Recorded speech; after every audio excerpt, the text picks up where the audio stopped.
So, hi. So I'm going to do a talk on my journey boldly going where many have gone before. I'm going to be exploring the React repo, basically how to approach a large and unfamiliar code base. So a little about me. My name's Ian Carroll. I'm a software crafter at 8th Light. I'm self-taught using a Scrum of one. So I learned about Scrum and Agile methodologies and then scaled it down rather than up in order to use Scrum to scrum myself into becoming a scrumming software developer. My degree's in theater. I have a big hobby of improv theater. And I also have studied Taoist philosophy for about 10 years. Here's stuff, my blog. You can find more of my talks at this extremely long and burdensome URL, but it's there.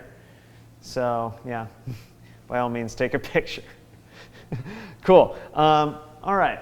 So here's the reason why I did this. Understanding an unknown code base is terrifying, especially when you're being paid to do it. You're expected to be an expert. You haven't seen any of this before. It's some massive Rails app, some large React framework implementation. It is a new Elixir app. It is a very old Clojure app. It has all kinds of environment dependencies and strange uses. The tests are weird. They don't really look right. The code is written in a way that surely made sense to the developer as they were writing it, or maybe they thought they were really, really clever for writing it that way. But in any case, you can't understand this. You're going to have to spend some time with it. And that frightens me, so I decided to go towards that rather than away from it. So my previous strategy was top-down. Understand everything about it, understand the architecture, understand how the whole thing is laid out in large pieces so that I could understand how I would go about refactoring or how I would go about adding a feature to it, depending on what was needed. And that's represented here by Spock in Star Trek I, the motion picture, and going off on his own to try and discover some new life. The problem with that is it's too much. So much like when Spock tries to understand too much, he gets really sad. This is what sad looks like. I understand emotions really well, by the way, guys, just to let you know. But yeah, it is too much to try in that way. And you also spend a lot of time trying to understand it. And in the meantime, you're not really producing anything. Yeah, this approach has some drawbacks. So my new strategy is to understand some small part and branch out from there. So instead of trying to understand the whole of the universe all at once, just pick a direction and go. The benefit of that is you don't have to know too much all at once. It can get done. Your understanding can develop into something functional more quickly. The problem is where to start. Here I am. I decided to go ahead and take the React framework itself that is on GitHub. And so I forked this over to my own. And I started looking through it and like, oh man, there's a lot of stuff going on in here. Oh, what's this? Shared. That seems interesting. There's probably a bunch of, I'm thinking this probably includes a bunch of stuff that is shared throughout all of these things. So I'm betting a lot of these things are going to be load-bearing, really important kinds of things. So I dive into that, figuring that, yeah, maybe I can understand what's shared. So going into the shared thing, I look through and I find all these different files, React portal, React symbols, all this stuff, and then I find this, IsTextInputElement. Well, that seems pretty straightforward as to what that could be. It's probably something that tells me whether or not some other thing is a text input element. That seems like something I could probably understand. So go ahead and dive into that. And inside of that, among the lines here, I see, okay, function is text input element. It takes an element, which is an HTML element. It returns a Boolean. Okay, well, that's pretty straightforward. Is text input element does what I kind of expected it would do. It'll tell me if an element is a text input element. And it'll say yes or no. Great. And so I find some stuff up here that's, some stuff. And here's a little if block right here that seems interesting. OK. If the node name, which we defined that is up here, which is going to grab the node name from the element, is input. Return as a Boolean in the supported input element types, and do that. And if it's a text area, just return true. Otherwise, it's not a text input element. OK. So how can I know better what this actually is doing or where it's being used in the code? I can break it. So start committing some things in here. And so break in IsTextInputElement to see how it's used. So that was my first commit. And here I am. Here's the diff. Add an extra bang to it. See what happens. It should return the exact opposite when things are in input. So when I did that, I found that two things are breaking.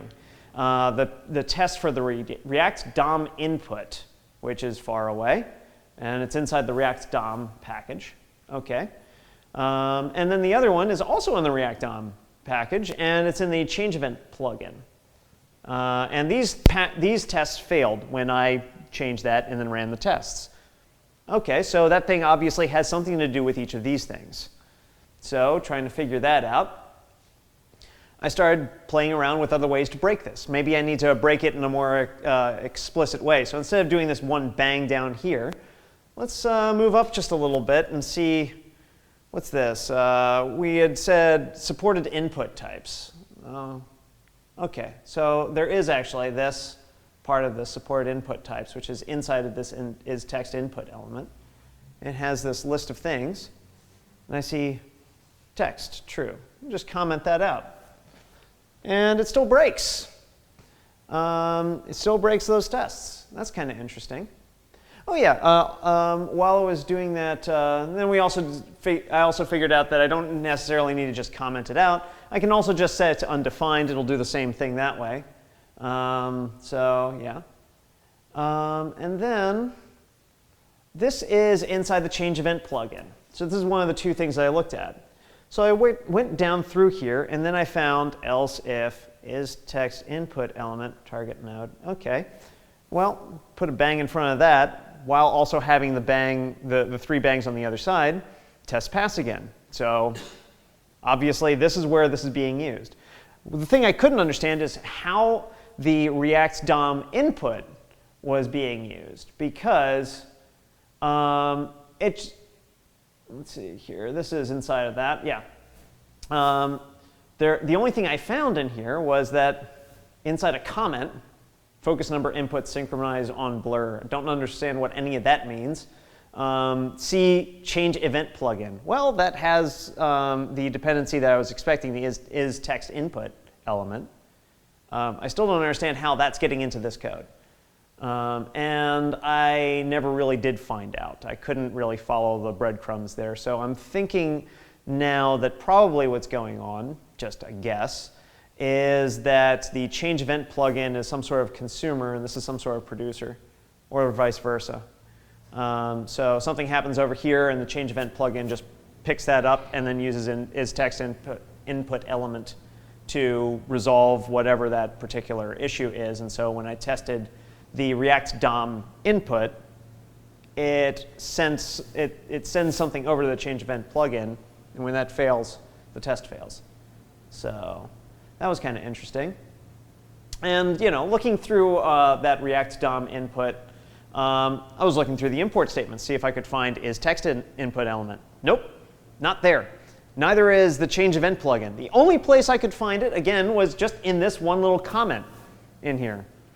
So don't know what that means.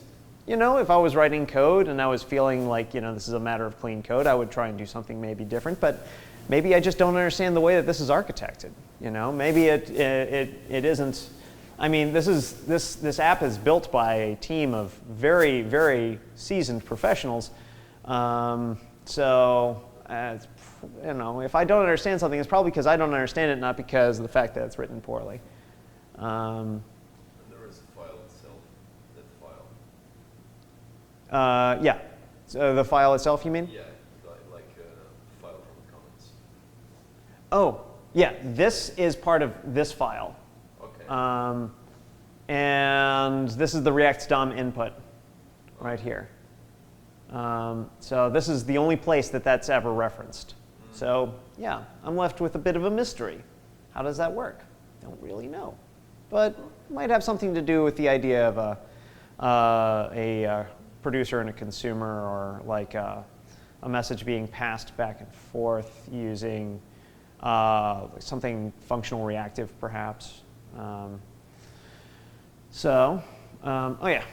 Then I started trying to figure out how many of these things can I comment out and keep the test passing. This is back inside of the IsTextInputElement. And here's that whole list of supported input types that you saw earlier.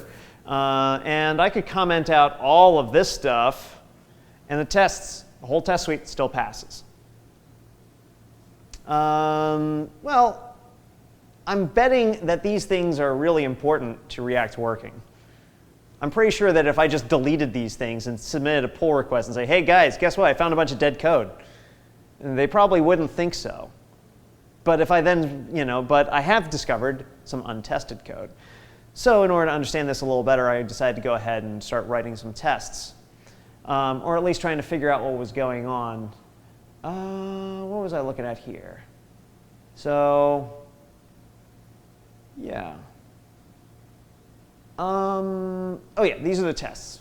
Before I get into that though, why did I decide to test this directly? Because I was thinking actually of testing this, first I decided to test this directly, as opposed to writing tests someplace else. And the reason is because, first of all, this is in a very different package than the place it was called, the change event plugin, or the DOM element. I could have put it on either of them, but they seem to be dependencies of this, not really necessarily, this is serving them.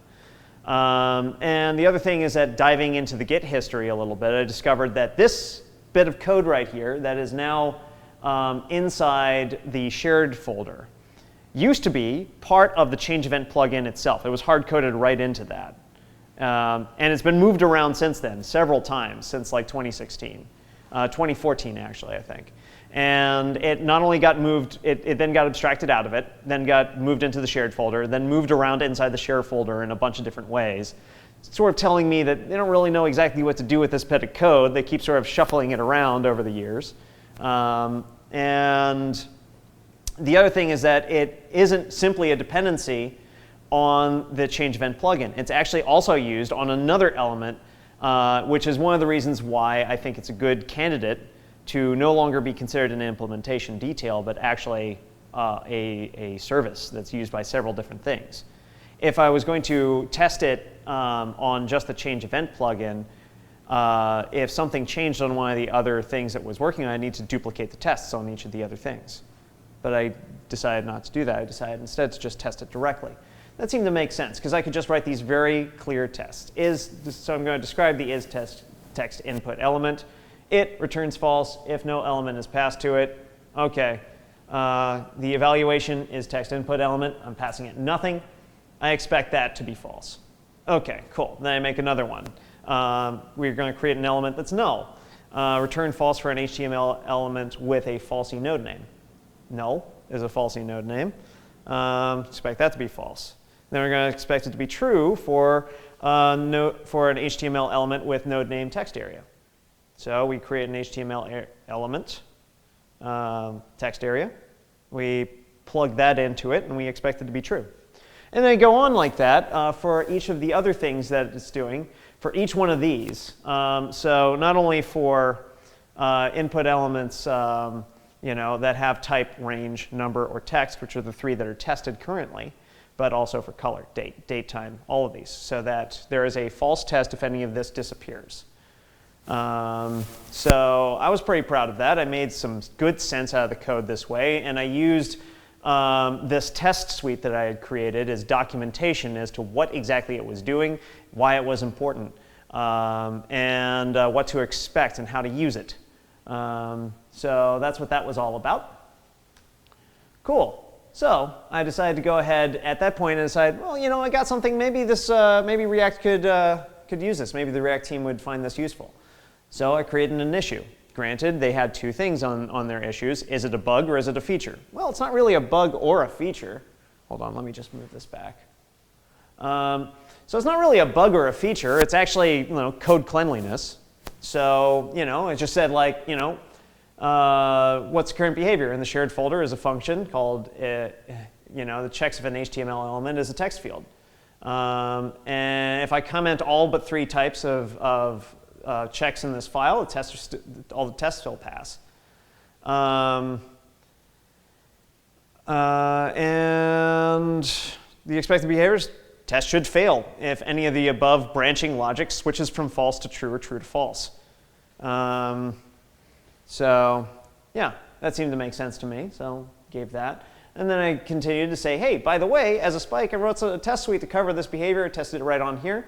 And why I did that, rather than avoiding testing what could be thought of as an implementation detail and writing tests through the change event plugin, I thought it might be best to test the code directly since it now serves more than that single file. But maybe there's another way of thinking. So yeah, explaining that. In the end, this is the answer I got back. Feel free to submit a PR with some tests, but we don't really write tests for implementation details. So I didn't really think that that was an answer I could really go with. So I didn't really actually submit a PR in the end. Because I'm not going to argue with them about their test suite and their code base. They got it covered. But this was a really great learning experience for me.